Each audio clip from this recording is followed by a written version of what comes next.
Okay, welcome. I'm Eric Jones, Police Chief for the City of Stockton, and the purpose of today's press conference is to update the public and community on the investigation and new information, and to discuss where things go from here.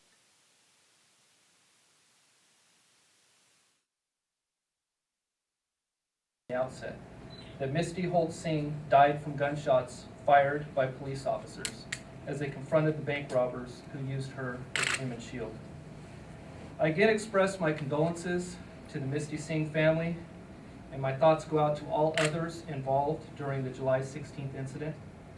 Every member of our department is deeply saddened that this event ended with the tragic death of an innocent victim. And every one of us wishes this tragedy had ended differently. Because of this incident, begun by the armed assailants with no regard for human life, it threw Stockton off balance, off our feet. But we regain our stance and move forward as a community working together to combat crime and make for a safer place for all. It was a little over 3 weeks ago that 4 suspects committed an atrocious crime. One perpetrator drove the 3 others, heavily armed, to the Bank of the West on Thornton Road, where the unthinkable occurred. The 3 assailants took over robbery, violently took 3 civilian hostages, shooting one only minutes into the overall event, and then began a vehicle pursuit while all the while firing a high-powered assault rifle at police. This was during busy daytime hours on busy freeways and busy city streets. Constant gunfire came from the assailants during the 61-minute and 55-mile incident, covering 2 cities and freeways and streets between them. And 14 police vehicles were struck by the assailants' bullets. Many people and unknowing bystanders were in constant peril. There were many other potential victims. During the chase, many police vehicles were involved, but this was not a vehicle pursuit. It was much more than that, more than we've ever experienced. It was a rolling active shooter incident, constantly putting the public and officers in danger without knowing where it would conclude or how, nor how many scenes there would be or how many locations would be potentially taken over by the suspects. We had tactical officers, medics, containment units, hostage negotiators, etc., for the continually moving critical scene. We know the assailants fired over 100 bullets during the incident. We know the assailants were not even halfway through their ammo supply by the time the incident ceased and the assailants were stopped. They had about 200 unexpended and unfired rounds, bullets, still in the vehicle. Unfortunately, very unfortunately, one of the 3 hostages was killed that day based on the root cause of the armed assailants' atrocious crime and behavior. As has been noted before, we believe July 16, 2014 brought dynamics never before seen in law enforcement. We wanted, but never had the opportunity for hostage negotiations. The assailants were violent and attempted killing officers very early on. They also harmed a hostage very early on. And then a barrage of gunfire from them continued.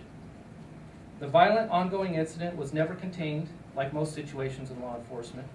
This was more similar to a continual active shooter situation than anything else. Even when the officers backed off so far to where they unfortunately lost sight of them for a time, the assailants set up for an attempt fatal ambush on officers instead of just trying to get away. To say the dynamics here were unique is an understatement. The scene was never static, never contained. The armored vehicle was disabled after being shot numerous times, and when the tire was disabled due to that particular vehicle not being designed for pursuits.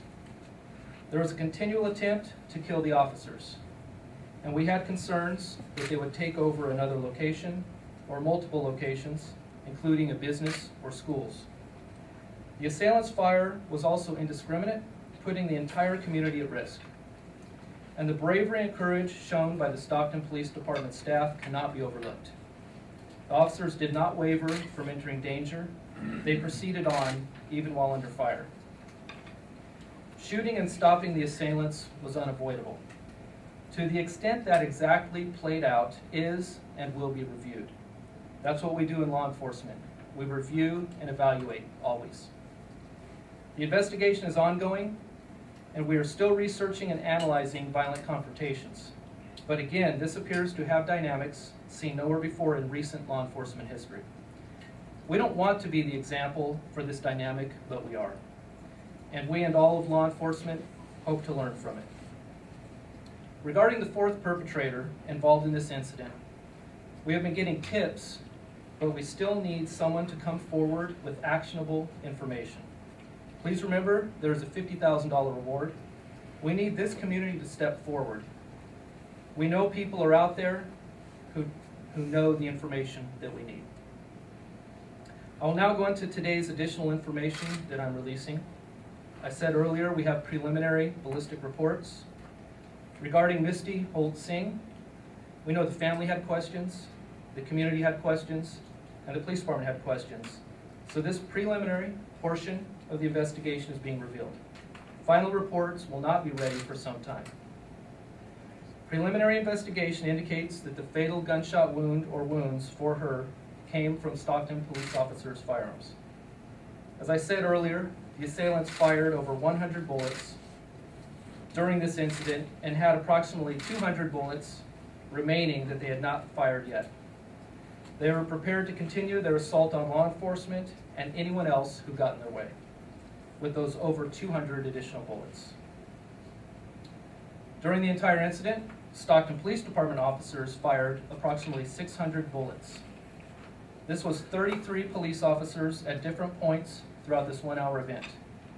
Early indications of the investigation also show Misty Holt-Singh was shot about 10 times. That is consistent with the cowardice act by the surviving and uninjured assailant as using her as a shield. Regarding the ballistics from the assailant's weapons, we have information on the AK-47, the primary assault weapon used among the 3 other handguns that the assailants also used during this incident.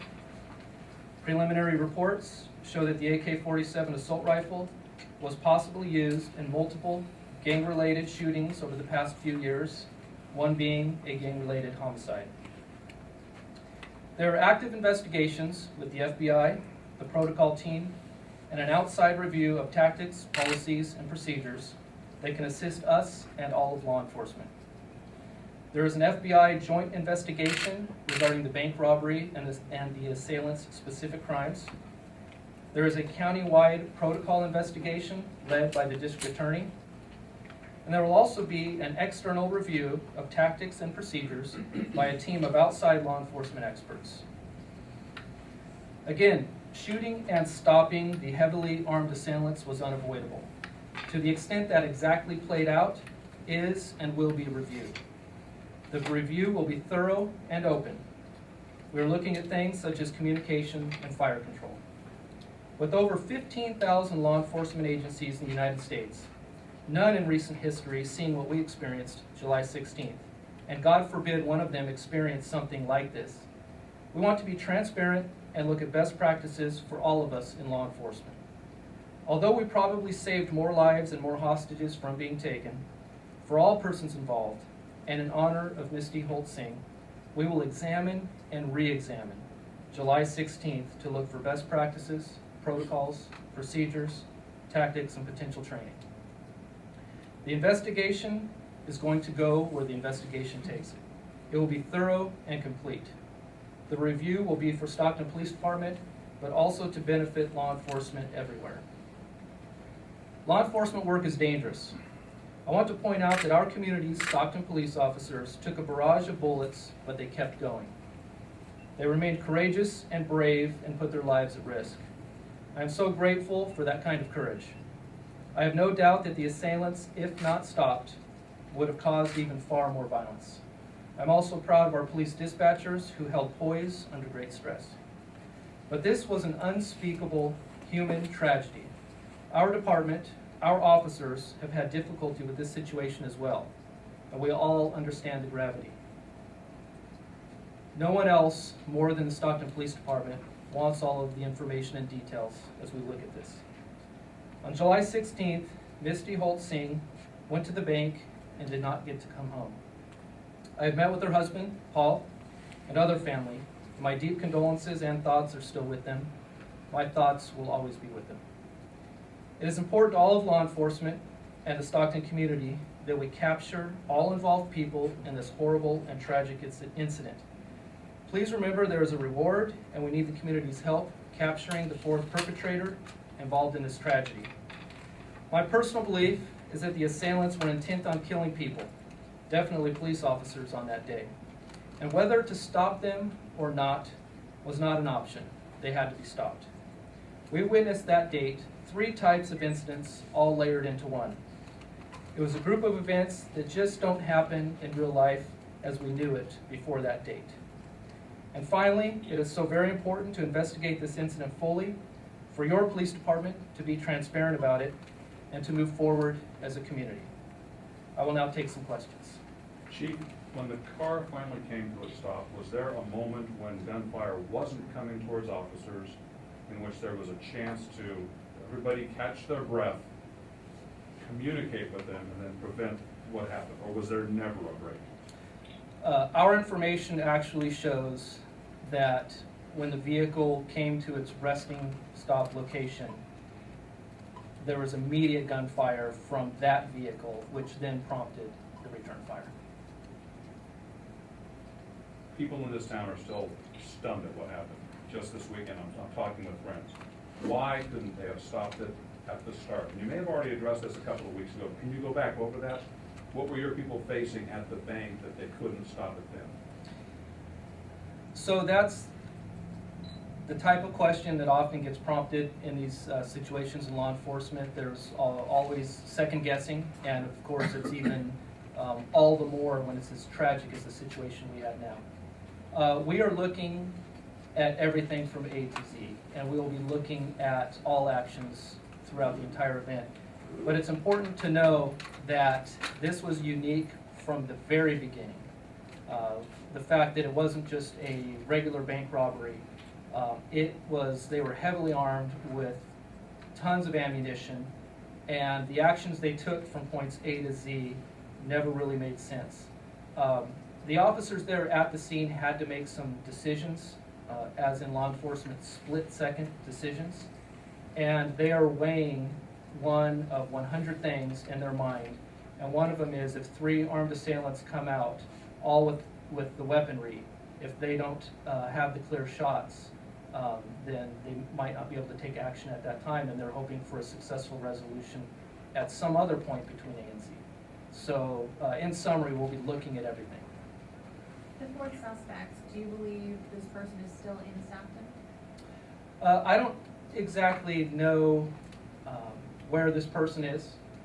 We do believe that people out there know who this 4th suspect is. We first need to identify this person, and we need actionable information. We've received a lot of tips, but we need actionable information that really ties them to the case. And after we identify them, then we will locate them. And if we need assistance from the public to locate them, we'll be putting that out to the media. Chief, isn't this really unusual for you to be giving this much information this soon in an investigation like this? Because these things can take years in some cases. In this case, the full investigation will take a long time. We just felt, because of the questions from the community, from Misty's family, from within our police department, I felt, as my position as police chief, if I knew certain information, that information needed to go out. And we will continue to evaluate all the information we get, especially as we look at tactics, policies, procedures over the long course. But this is information I felt important to go ahead and put out as soon as possible. Chief, why did you feel it was important to put it out? Are you trying to add a layer of transparency to this investigation? Absolutely, we're being transparent about this investigation. And because there were so many questions out there, and this was such critical information, we knew, since we knew it, we didn't want the information to come from anywhere else but the Stockton Police Department. And this is information that I did share with Misty's family before having this press conference. It was important for them to know about what I was going to say today before it was said. Have you been able to determine how the suspect that was in the car that survived, how he was able to survive that onslaught of bullets? The investigation will show, but one thing we do know was his clear cowardice act of using Misty as a shield. And so that certainly probably had a lot to do with why he had no gunshot injuries on him. What makes you think somebody's out there that knows something about this fourth suspect? Based on tips coming in, we believe that there are more people that know more information. And it's our hope that they come forward as soon as possible. You said the AK-47 had been used in another homicide, and which one? It looks, preliminary investigation shows that there was a very high likelihood that it's been involved in multiple gang-related shootings over the past few years here in the Stockton area and possibly a homicide. We haven't had the thorough link yet enough to put that information out. When we're able to, we will. Chief, so many officers fired on this car at the final shootout. Did they receive any type of order from one of their lieutenants to say, if you have a clear shot, take it, and that's why so many shot at the car? Or was it in the moment, that's how many officers fired? The information we do have, we're still pouring through all of it, is that we had 33 officers, there were more officers on scene, but 33 officers that were at a position. For whatever reason, we have to consider the mindset of each individual officers and what they know they're doing and what they're not really certain what other officers are doing. They were in a position of they were where they were when the barrage of AK-47 fire came at them, and they're trained to return fire to stop the threat. Chief, So during the beyond rob- that, it's still under investigation. You had said 10 bullets struck Misty. Yes. Can you tell how many different guns were used? That's all still preliminary. I do have information that they were police rounds, but exactly, well, I should say beyond that, that'll be some time. The coroner's report is not even complete. Chief, during the robbery, at one point, did the three of them leave the bank without a hostage and then go back into the bank where they got the hostages? No. We have very clear, what we think is very clear information that when all three came out, all three had a hostage. At any point were two of them, according to witnesses, maybe willing to start getting down and surrendering? We've had no evidence to show that, and these are based on statements and other video evidence. We do believe, or we do know that some citizenry were coming up to the bank and were told to get on the ground, and the officer put himself between them and the danger. We do know that that occurred. The woman that was shot, has she told you that she was shot accidentally? We don't know whether she was shot accidentally, but we fully briefed her and have her statement. Chief has time for 2 more questions. Chief, this was traumatic, obviously, for the entire community. What about your department? How are your officers coping? So they have, there's a lot of sadness for the Misty family, and they are having a hard time with it as well. Yes, they were under an immense amount of danger. They took bullets, and yes, we sign up for law enforcement, but that is something that is of concern to the department. But the biggest concern is they're upset about the tragic situation as well, and they, like me, are outraged at the actions that those 3 assailants did to create this situation that ultimately led to Misty's death. How many departments have you heard from around the country wondering just what your guys went through so that they can learn for their own situations? Quite a few. So Number? we've, well over a dozen, Oh. as far as law enforcement agencies that would like to be involved in finding out the debriefing. Basically, they want to know the after-action report and what it said. And again, just like Stockton Police Department, all of law enforcement wants to know how we can learn from it. This concludes our press conference, so thank you for coming. Thank you. Come on, Chief.